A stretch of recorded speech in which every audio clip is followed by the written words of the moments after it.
السلام علیکم ناظرین و سامعین، آپ احباب کا ADFK point social media plate form میں خوش آمدید۔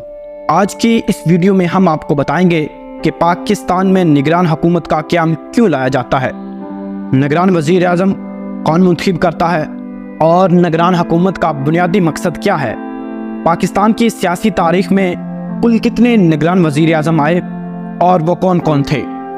چلتے ہیں آج کی ویڈیو کی طرف۔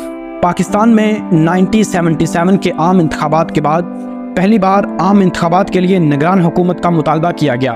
نگران حکومت کے قیام کا بنیادی مقصد ملک میں آزاد اور منصفانہ انتخابات منعقد کروانا ہے۔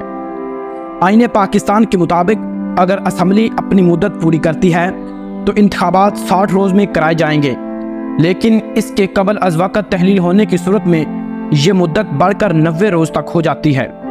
اسی کے مطابق نگران حکومت کی مدت بھی زیادہ سے زیادہ آئین کے مطابق 90 روز تک ہوتی ہے۔ آئین کی شق 224 کے تحت اگر اسمبلی تحلیل ہو جائے تو ختم ہونے والی اسمبلی میں قائد حزب اختلاف یعنی اپوزیشن لیڈر اور وزیر اعظم کی باہمی مشاورت سے کسی ایک نام پر متفق ہونا ہوتا ہے۔ کسی ایک نام پر متفق ہو جانے کے بعد وہ نام صدر پاکستان کے پاس جاتا ہے اور صدر کی منظوری کے بعد وہ شخص ملک کا نگران وزیر اعظم بن جاتا ہے۔ اگر اپوزیشن لیڈر اور وزیر اعظم کسی نام پر متفق نہ ہو تو اس صورت میں یہ معاملہ پارلیمانی کمیٹی کے پاس جائے گا جو 8 ارکان پر مشتمل ہوتی ہے۔ اس کے 4 ممبر حکومت اور 4 ممبر اپوزیشن کی طرف سے ہوتے ہیں۔ اگر پارلیمانی کمیٹی بھی کسی نام پر متفق نہ ہو تو یہ معاملہ الیکشن کمیشن کے پاس جاتا ہے اور الیکشن کمیشن کو نگران وزیر اعظم کو منتخب کرنے کا اختیار حاصل ہے۔ بیسیکلی نگران حکومت کا مقصد صاف اور شفاف انتخابات کروانا ہے۔ اسی سلسلے میں پاکستان میں اب تک 8 نگران حکومتیں قائم ہو چکی ہیں۔ ان کی تفصیل کچھ یوں ہے۔ پاکستان کا پہلا نگران وزیر اعظم غلام مصطفیٰ جتوئی تھے۔ غلام مصطفیٰ جتوئی سن 1931 میں پیدا ہوئے اور ان کا انتقال 2009 میں ہوا۔ آپ نے 6 اگست 1990 کو قلمدان سنبھالا اور ان کی مدت 3 ماہ تھی۔ اس طرح 6 نومبر 1990 کو قلمدان چھوڑ دیا۔ غلام مصطفیٰ جتوئی کا تعلق نیشنل پیپلز پارٹی سے تھا۔ غلام مصطفیٰ جتوئی کو اس وقت کے صدر غلام اسحاق خان نے منتخب کیا تھا۔ دوسرا نگران وزیر اعظم بلخ شیر مزاری تھے جو 1928 میں پیدا ہوئے۔ بلخ شیر مزاری ایسے واحد نگران وزیر اعظم رہے جو صرف 39 دن تک بطور وزیر اعظم اپنے فرائض انجام دیتے رہے، جس کے بعد سپریم کورٹ کے فیصلے کے نتیجے میں نواز شریف کی حکومت بحال ہونے کے بعد نگران حکومت کالعدم ہو گئی۔ بلخ شیر مزاری 18 اپریل 1993 تک 26 مئی 1993 تک پاکستان کے نگران وزیر اعظم رہے۔